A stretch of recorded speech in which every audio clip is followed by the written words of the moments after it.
Everyone, I'm going to do my video blog of the readings for this week, which is week 6.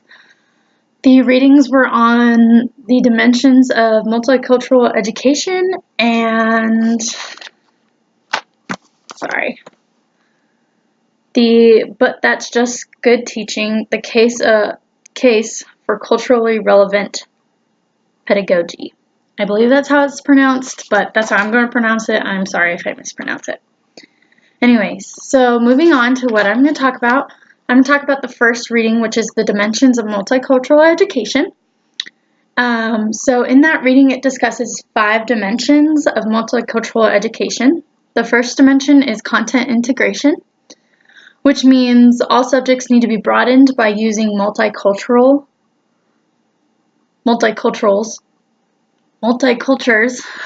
in their lessons. Like, teachers need to use it. I'm so sorry for stuttering, a little bit nervous, but the second dimension is the knowledge construction process.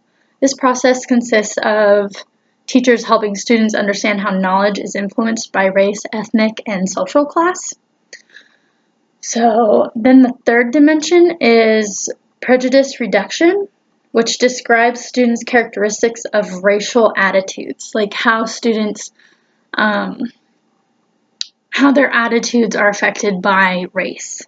So one of the examples in there was that kids are influenced by adults' attitudes based on race. So like if someone is racist and doesn't put off as a certain race as like a good thing, then the children will act different at school around a child of that race, and like it just like throws them off kind of.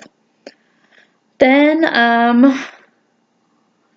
the fourth dimension is inequity pedagogy, which means that teachers modify the way they teach that will help students with their academic achievement who come from a diverse race, culture, ethnic, and gender background. So the teachers will like change their teachings to help those students who are diverse.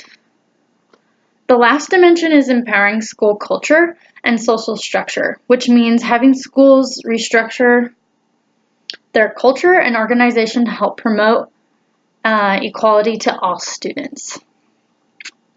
Now I'm going to move on to the second reading because I'm taking a little bit longer than I thought. So in the Gloria Ladson Billings reading, it talks about how maintaining culture competence in the classroom. I'm going to use one example from that reading. So in the reading, it explained that a white teacher named Gertrude Winston created a program called Artists or Craft Persons in Residence. The program helps students learn from other students' parents about cultural knowledge. The parents come into the classroom 2 to 4 days and for about 1 or 2 hours a day. Teachers have started to make a difference with including multicultural in education. So I believe that it's important for us to include multicultural in our education because it helps students in the first place, and I think it'll help hopefully in the future for us to lead away from racism. So I'm a huge believer that we need to bring multicultural into our education. So that's my presentation and my vlog. So bye.